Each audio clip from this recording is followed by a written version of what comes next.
നമസ്കാരം സുഹൃത്തുക്കളെ. വിളിച്ചാൽ വിളിപ്പുറത്തുള്ള ദൈവമാണ് ഭഗവാൻ ശ്രീകൃഷ്ണൻ.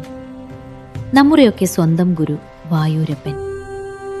ജീവിതത്തിൽ ഒരിക്കലെങ്കിലും ഗുരുവായൂർ നടയിൽ പോയി തൊഴുതവർക്കറിയാം ആ ചൈതന്യവും ഭഗവാന്റെ വാത്സല്യവും നൽകുന്ന ആശ്വാസം എത്രത്തോളമാണെന്ന്.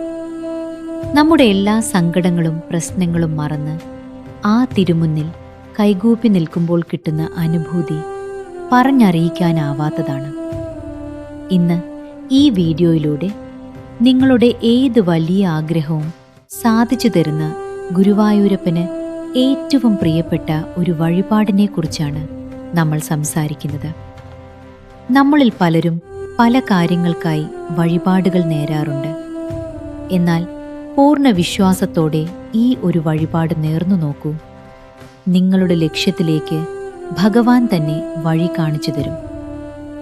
വഴിപാട് നേരേണ്ട രീതി: ആദ്യം നിങ്ങളുടെ വീടിനടുത്തുള്ള ഒരു ശ്രീകൃഷ്ണ ക്ഷേത്രത്തിലോ മഹാവിഷ്ണു ക്ഷേത്രത്തിലോ പോകുക. ഭഗവാന് ഒരു തുളസിമാല ചാർത്തി മനമൊരുകി പ്രാർത്ഥിക്കുക. നിങ്ങളുടെ ആഗ്രഹം, അത് വീട് പണിയുന്നതാകാം, വിവാഹം, ജോലി അല്ലെങ്കിൽ പഠനകാര്യങ്ങളാകാം. എന്ത് തന്നെയായാലും അത് ഭഗവാന്റെ മുന്നിൽ അപേക്ഷിക്കുക. ആ ആഗ്രഹം സഫലമായാൽ ഞാൻ ഗുരുവായൂരിൽ വന്ന് ഈ 3 വഴിപാടുകൾ ചെയ്യാം എന്ന് ഭഗവാനോട് ഉറപ്പിച്ചു പറയുക. നിങ്ങളുടെ ആഗ്രഹം നടന്നു കഴിഞ്ഞാൽ ഉടൻ തന്നെ ഗുരുവായൂർ ക്ഷേത്രത്തിലെത്തി താഴെ പറയുന്നവ സമർപ്പിക്കണം. നെയ്വിളക്ക്. ഭഗവാന്റെ നടയിൽ നെയ്വിളക്ക് തെളിയിച്ചു പ്രാർത്ഥിക്കുന്നത് ജീവിതത്തിലെ അന്ധകാരം നീക്കി വെളിച്ചം നൽകും എന്നാണ് വിശ്വാസം.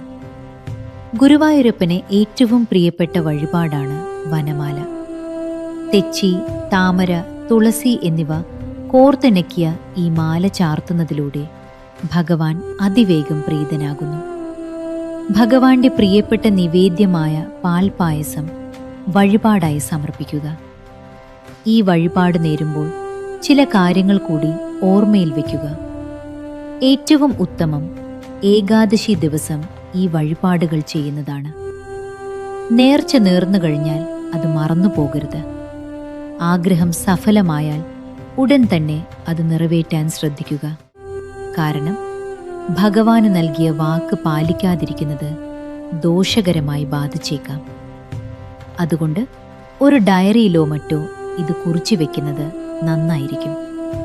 നിങ്ങൾ എത്രത്തോളം ആത്മാർത്ഥമായി പ്രയത്നിക്കുന്നുവോ അത്രത്തോളം കരുണയോടെ ഭഗവാൻ നിങ്ങളെ സഹായിക്കും. ഈ വഴിപാട് വിശ്വാസത്തോടെ ചെയ്തു നോക്കൂ. മാറ്റങ്ങൾ നിങ്ങളെ തേടിയെത്തും. ഈ അറിവ് നിങ്ങളുടെ സുഹൃത്തുക്കളിലേക്കും എത്തിക്കുക. ഭഗവാന്റെ അനുഗ്രഹം എല്ലാവർക്കും ഉണ്ടാകട്ടെ. നന്ദി.